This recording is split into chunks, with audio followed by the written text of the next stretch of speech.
working with your clients and your own experience, have you seen a major difference between eating like grain-fed beef versus grass-fed, grass-finished beef?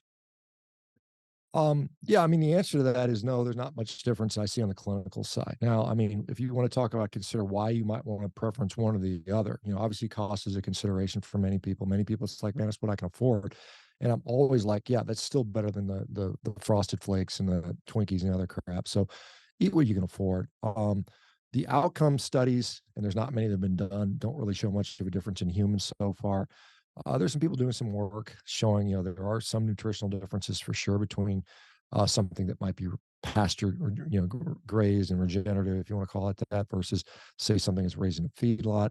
But clinically, it doesn't seem to make much of a difference. And so that's what I say. Look, whatever you prefer and enjoy, and you're going to be able to stick to for whatever reason. Now, are there advantages to a regeneratively raised animal? And by the way, grass finished doesn't necessarily mean it's better for the environment. It depends on how it's done. I mean, a lot of grass finishing is what the guy named Greg Judy likes to call the Columbus method. You just put your cows in the field in May and you don't get them till October. And then they just wander around eating whatever the hell they want, and they actually damage the ground. And so, but if you're intentionally sort of intensely grazing them, where you put them in a particular sector and you move them every day, then you're going to have an outcome. But most grass finished beef isn't done that way. Most of it's just roaming around and they do whatever the hell they want. And they produce more methane, by the way. Grass finished animals produce more methane than grain finished animals. Most people don't know that, but that's actually the truth. Not that I'm like methane is the whole thing. Grass finished animals, particularly regeneratively raised animals, yes, they put more soil in the ground. They actually sequester carbon. Will Harris and others have done studies that have shown that. So, if your sort of goal is to maximize climate benefit from agriculture, then yes, please support regeneratively, pastured animals that are managed appropriately. If that's not your main goal, and I got to tell you, most people when they go to the store to decide what they're going to eat, they're like, what does it taste like and how much does it cost? That is pretty much how 99% of the people make their decisions. And so if you're just saying, look, ground beef is cheap and it tastes pretty good, I can afford that, that's at least where you get them to start. Like you said, it's important to get them started somewhere. And almost all of those people are going to have a great outcome anyway.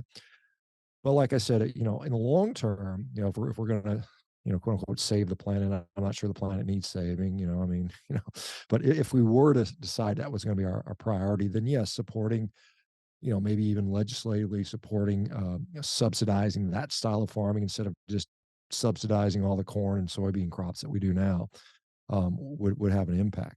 But like I said, anybody that is like says you got to do grass finished, regeneratively raised animals to have success on the carnivore diet, it's not true. I mean, I'm the guy that knows because I'm the one that's actually studied. I got data on 12,000 people doing the diet, and it didn't make a difference. The Harvard study that asked the exact same question found no difference in outcomes, and so that's the reality. Now I know there's people that love to tell you these stories, and I'm there to support the ranchers, and I probably more than just about anybody I've supported all the whether it's the Will Harrises or the Joel Salatins or the Greg Judys or the Gabe Browns. I've had all those guys. I've talked to all those guys, I'm very thankful and glad to promote what they do.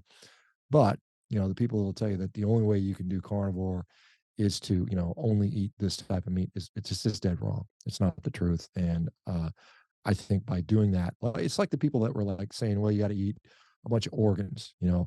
If you're not eating like three baboon penises and four zebra testicles a week, you're going to be malnourished. That's also bullshit. You can just eat steak and eggs and you're totally fine. I mean, that's this whole like Liver King nonsense that got a lot of clicks and views. That's all nonsense. You don't need to do that stuff. I can tell you for sure. And a lot of those people that do that, they end up getting sick and they can't do it anyway. And then they're off on to doing something else. Now they're on the fruit and honey brigade. So it's like I said, those things are unnecessary and they're basically there for clicks and maybe to sell some supplements, honestly. And so that's one of those things that kind of frustrates me a little bit about what I've seen. But anyway, it is what it is.